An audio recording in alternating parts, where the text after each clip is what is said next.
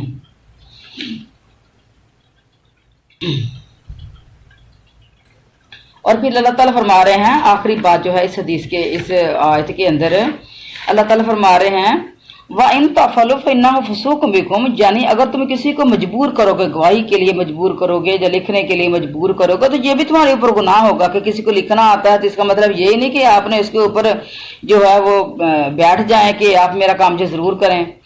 ہر حال میں اللہ سے ڈرتے رہو، وَاتَّقُوا اللَّهَ وَيُعَلِّمُكُمُ اللَّهُ، اور اللہ سارا کچھ جانتا ہے، اللہ ہر شے کے اوپر قادر ہے۔ ہاں، تو ہمیں بھی اللہ تعالیٰ اپنے سے ڈرنے کی توفیق عطا فرما دے، اور اللہ تعالیٰ ہمیں وہ روشنی عطا فرما دے جس روشنی میں چل کے ہم اللہ کے دین کی خدمتیں کر سکیں، جس روشنی میں چل کے ہم اسلام کے مطابق زندگیاں بسر کر سکیں۔ اور اللہ جو ہے وہ حقیقی علم اللہ ہی کو ہے، اور اللہ تعالیٰ نے یہ قانون اور جو ضابطے جو بنائے ہیں انسانوں کی حفاظت کے لیے ہی بنائے ہیں، اس کے اندر ہماری اپنی حفاظتیں ہیں۔ لیکن ہم خطائیں کرتے رہتے ہیں زندگی بھر، اور خطائیں کر کر کے اللہ کو ناراض کرتے رہتے ہیں، اور پھر کہتے ہیں کہ ہماری دعائیں قبول نہیں ہوتی۔ تو یہ اس کے اندر یہ رکاوٹیں ہوتی ہیں کہ ہماری دعائیں قبول نہیں ہوتی۔ اب وہی اپنے وہ حدیث سنی ہے کہ جس کے گھر میں فحشہ عورت ہے تو اس کی دعا بھی قبول نہیں ہوگی، تو یتیم کا مال بھی بلوغت سے پہلے جس نے حوالے کر دیا اس کی بھی دعا قبول نہیں ہوگی۔ آخر دعوانا الحمدللہ رب العالمین، سبحانک اللہم و بحمدک، اشہد ان لا الہ الا انت، استغفرک و اتوب الیک۔ اللہ تعالیٰ ہمارا حامی و ناصر ہو۔ السلام علیکم و رحمۃ اللہ وبرکاتہ۔